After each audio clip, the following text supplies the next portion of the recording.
Allah perintahkan malah. Pasti itu baik. Cuman ada yang salah menggunakannya. Karena poligami itu pintu darurat. Dia solusi ketika terjadi problem. Bukan kesenangan. Ingat, poligami bukan kesenangan. Dia solusi. Jadi itu boleh kalau solusi. Ya. Ya. Kalau biasanya Pak di ucapan kamu nyari mau kalau mengau nak makan orang Pak.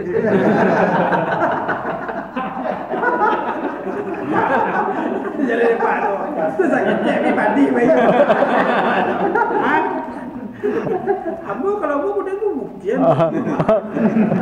Nyari mau nak makan orang kok Pak nyontok antuk sama-sama. Oh tangkuk lah. Lagi melompet. Iya.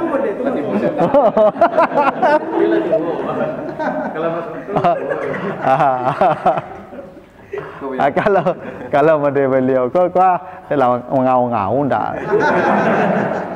Pi yang model beliau kok kui bisa kok. Nyantuk aduk saya udah mereka. Beko. Iya. Ini kamu itu mana biaya. Gitu Pak. Silakan Pak. Apa Bu ya? Mungkin di luar tema Bu ya. Boleh. Karena dalam hadis kan di akhir zaman itu umat Islam akan terbagi dalam 70 atau 72 kelompok. 33 golongan. Terus apakah kita itu harus masuk ke dalam kelompok-kelompok itu? Karena kalau tidak salah ada juga bunyinya nanti akan dibangkitkan kita di akhirat itu dengan berkelompok-kelompok. Kita itu bagaimana tuh? Ya, saya sebenarnya kalau hadis itu sudah lama saya dengar Pak, tapi saya tidak terlalu serius menanggapinya. Umatku terbagi ke 73. Kini kok ada 73 oleh Pak. Lah 7.300 sekian mungkin lebih. Tak tanggung banyaknya Pak. Ya, maksud 73 itu umatku itu akan berpecah belah. Yang pecahannya mungkin tidak terhitung Pak. Tak terhitung Pak. Di Indonesia aku coba hitung Pak banyaknya. Tak tanggung lah Pak. Lu di negara lain deh. Ya, jadi 73 itu tidak mesti dipahami 73 itu dia hitung cik-cik. Enggak. 73 itu mungkin hitungan yang sangat banyak lah. Yang tidak bisa lagi mungkin dihitung jumlahnya berapa banyaknya kelompok-kelompok. Jamaah tabligh itu pecah-pecah nak. Tabligh itu lah. Yang selama kau kenal orang kau solid pecah kan. Ya. NU pecah kan. Muhammadiyah pecah aja. Persis pecah aja. Semua ada pecah-pecahannya. Cuman selama mereka masih berpegang kepada prinsip Al-Quran dan Sunnah, itu disebut mereka umatku. Tidak apa-apa. Hal-hal furu'iyah bisa berbeda. Awak satu kelompok saya beda aku Pak. Ada yang masuk macam bismillah jahar, ada yang masuk bismillah sir dalam salat, ada yang kunut, ada yang tidak. Tidak ada apa-apa. Itu memang perbedaan itu. Selama masih punya dalil, punya landasan nas, hadis atau ayat. Ya, selama ada, tidak apa-apa berbeda. Memang nanti di akhirat kita masuk surga berkelompok-kelompok. Jangankan masuk surga, di padang mahsyar sudah berkelompok. Yauma yunfakhu fis-suri fata'tuna afwaja. Itu kata Allah di surah An-Naba 18 kan. Ketika ditiup sangkakala yang kedua, manusia datang menuju Allah afwaja. Afwaja itu kelompok yang banyak. Tak cik kelompok loh Pak, banyak kelompok-kelompok. Tapi semuanya akan masuk surga selama dia masih mengikuti sunnah Nabi. Yang tidak masuk surga itu kalau sudah keluar dari sunnah. Sunnah Nabi ini bukan soal jangwik, cerah-cerah tidak itu. Saya sunnah Nabi itu Pak. Banyak sunnah Nabi itu. Ya, selama dia mengikuti aturan hidup Nabi, itu sunnah Nabi namanya itu. Bagaimana aturan hidup Nabi? Nabi itu kalau berpakaian ya tertutup, kalau kalau beliau menutup aurat, itu sunnah Nabi menutup aurat Pak. Bukan pakai jubah sunnah Nabi. Ya. Sunnah Nabi, jalan hidup Nabi bagaimana? Nabi menutup aurat. Yang suka pakai jubah, pakai jubah. Yang suka pakai sorban, pakai celana, silakan. Yang suka pakai kain sarung, pakai silakan. Yang penting sunnah Nabi menutup aurat. Nah, itu yang kita kadang-kadang keliru memahami sunnah itu Pak. Ya. Sunnah itu kita pahami, ya, apa yang tampilkan Nabi mutlak itu kita ikuti. Tidak. Ada substansi dari sunnah itu. Ya. Itu yang harus kita ikuti. Selama itu kita ikuti, tidak apa-apa. Kita masih umat Nabi Muhammad. Dan kalau kita berbeda-beda hal-hal yang furu'iyah, dari dulu orang berbeda deh Pak. Sedangkan ulama-ulama besar seperti Hambali, Maliki, itu pun berbeda. Mereka murid guru malah. Ya. Nah tugas kita sekarang makanya belajar seperti apa Nabi hidup. Ya. Yang prinsip-prinsip kita bersama. Yang rincian kita boleh berbeda. Maka Islam Nusantara itu yang Nusantaranya apa dulu? Kalau salatnya tidak bisa Nusantara Pak.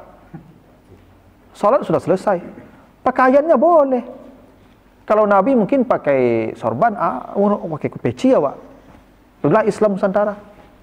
Pada kultur, bukan pada prinsip ajaran.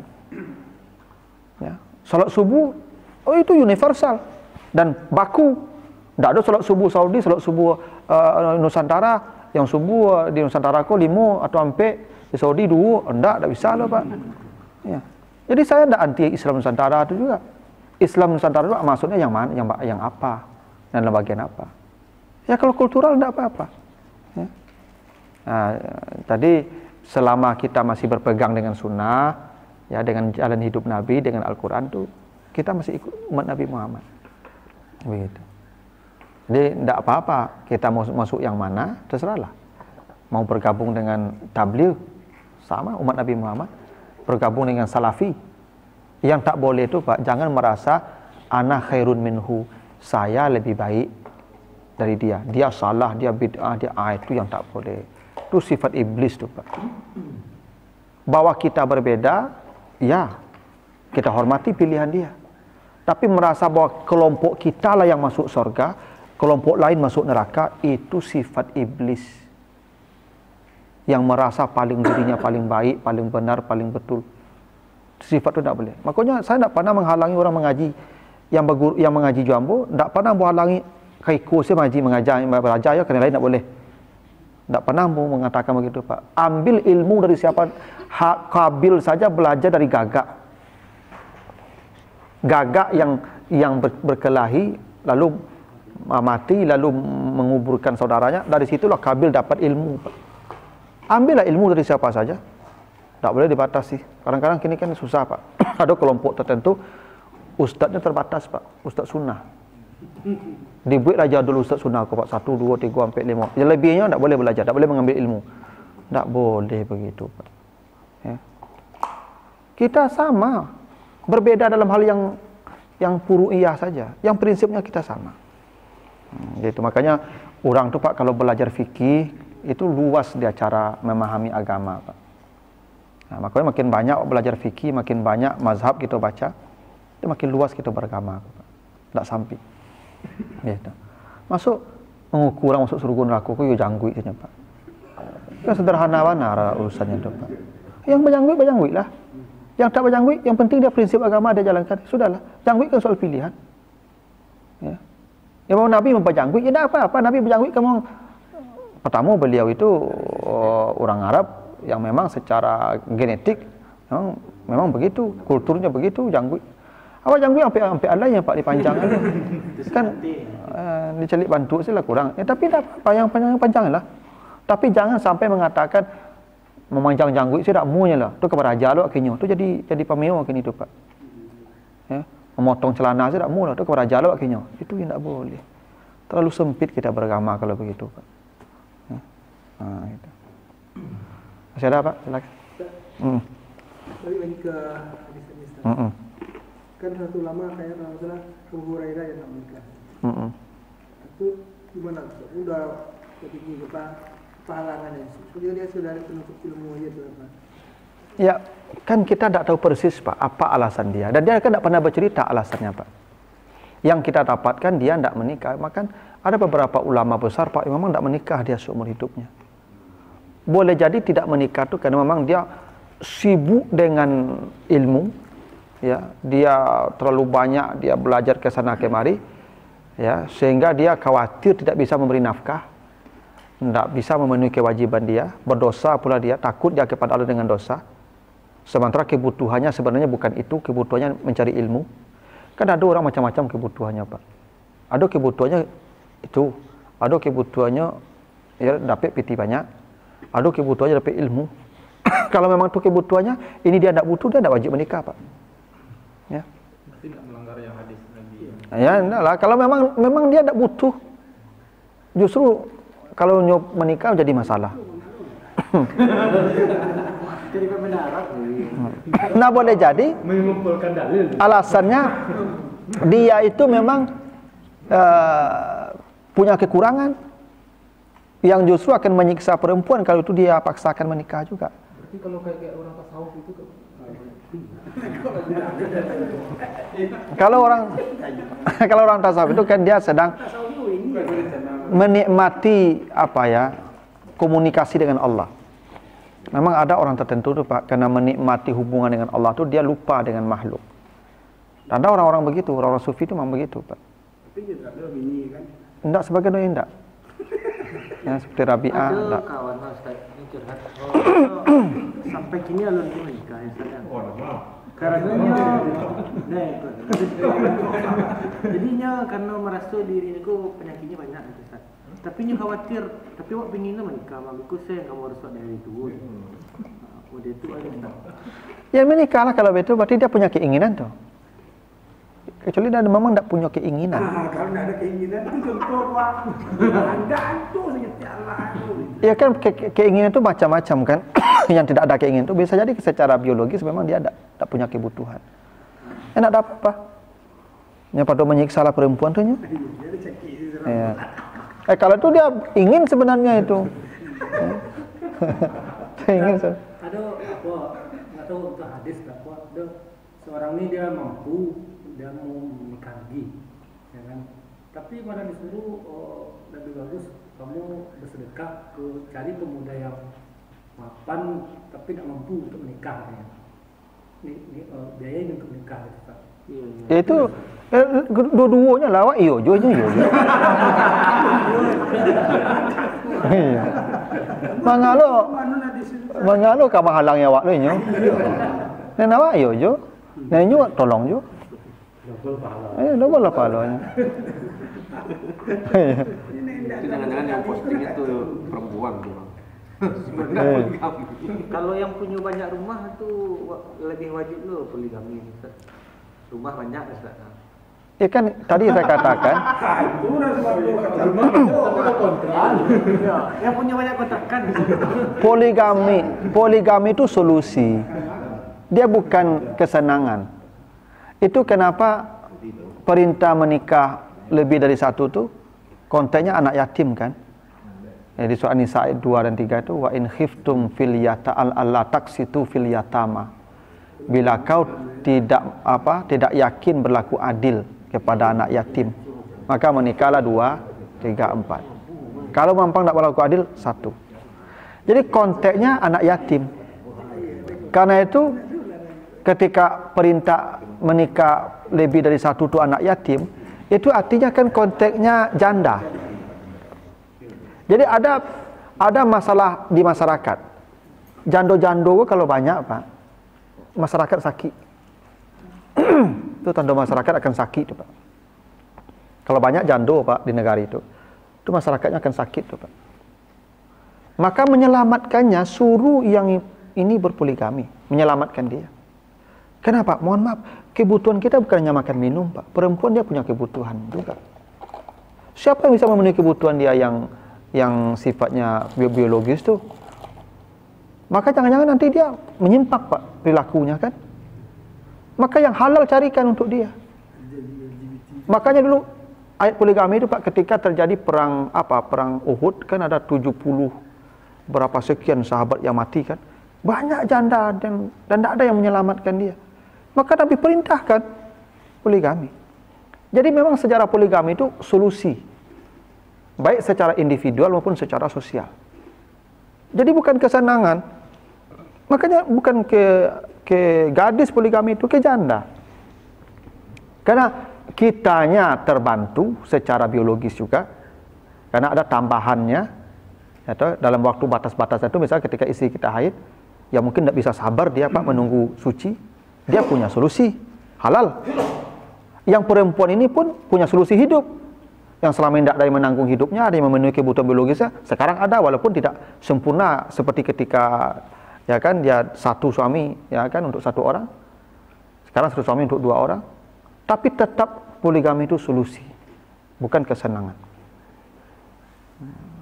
Jadi kalau misalnya Bapak, misalnya kalau beliau kan warga beliau banyak jando misalnya. Banyak data tuh Pak Dewi. Jando banyak tapi kulit tanya mulu. Saya Patang dah pempo di Cianjur sampai 1195 jando. Di lawan tambah kan 10.000 lagi. ya itu solusi Pak, bukan kesenangan. Bagaimana dengan set bunyi itu Pak? Itu Ya. kalau itu yang saya tidak respect. Masuk anak mundur balik dia. Ya bukan berarti salah. Kalau haram enggak haram. Etika. Tapi perasaan publik terganggu. Terganggu perasaan publik. Awak coba bayangkan anak awak mundur balik tahun Pak menikah dengan umur segitu kan. Kan kayak rasa apa namanya Pak, kepekaan sosial kurang namanya itu. Tapi kalau janda yang apalagi janda lah tua Pak, umur 40 50 tua nikah anaknya banyak. Ambo yakin tuh Pak pasti orang akan menghormati. Bagian dari sedekah. Iyalah sedekah. Kalau dulu ada fenomena kayak gini, pernah dengar Ustaz? Jadi kalau ada orang soleh, orang pintar kan, jadi orang tua ini senang menawarkan anaknya. Iya ya. Zaman dulu gitu buya-buya ustaz-ustaz. Maka tidak perlu belanja. Kami tidak perlu belanja loh buya. Kami bisa titik salah. Bibitnya rancak. Boleh. Boleh. Itu tidak melanggar aturan agama. Enggak lah. Ya kan dia yang mau. Ya. Ditelantarkan jadi. Ya kan apaknya siap loh beko tuh dengan tanggung jawab. Cari bini nama kerajo. Iya. Mak no kerajo, cici lo ku kerajo juga. Kok kaki le kana. 3 hari itu, 2 hari itu. Istirahat hari itu kerajo.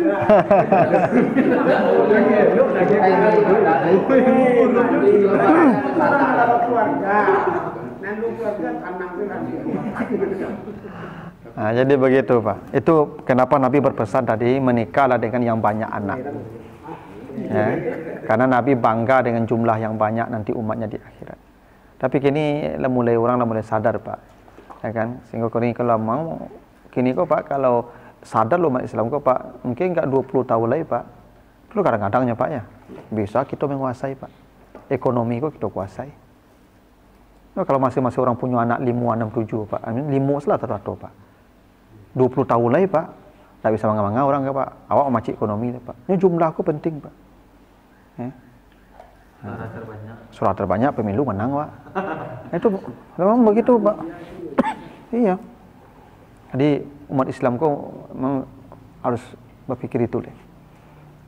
Harus banyak anak dan mohon maaf memang untuk batas-batas tertentu poligami terus dibuka. Harus dibuka. Di Eropa kini pemain-pemain bola Prancis, Jerman orang Islam-Islam. Oh itu. Imigran.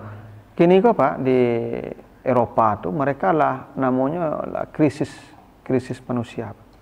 Karena mereka tidak mau hamil. Perempuan sana tidak mau hamil. Maka orang-orang Islam, orang-orang Turki, orang-orang migran tuh itu anaknya banyak-banyak. Sehingga orang Jerman tuh Pak pada waktunya mereka menjadi minoritas di negara mereka sendiri. Karena pertumbuhan populasi Islam itu luar biasa di negara-negara migran itu. Karena mereka punya anak banyak-banyak. Ya. Itu Indonesia kok harus sadar. Ya. Kurang datang ke awak banyak Pak. Awak disuruh KB. Apa yang terjadi di ujung itu Pak? Mungkin 20 tahun lagi kok dampaknya tak kini loh Pak. Nah, maka perbanyak. Yang berbanyak kok anaknya kok ibunya. Ya kalau memang tidak bisa ya kan. Pertama sanggup ampe. Aku punya tambah tak ibu tambah. Iya. Nambahin 2 aja tuh 3. Kali ini udah ada 2. Makanya Raja Salman itu berapa orang anak tuh Pak? Raja Salman. Hah? Banyak anak Pak. Ya. Termasuk apanya kan Raja apa? Abdul Aziz itu dia. Banyak ya Pak. Memangnya begitu? Makanya di Saudi itu Pak orang poligami itu biasa.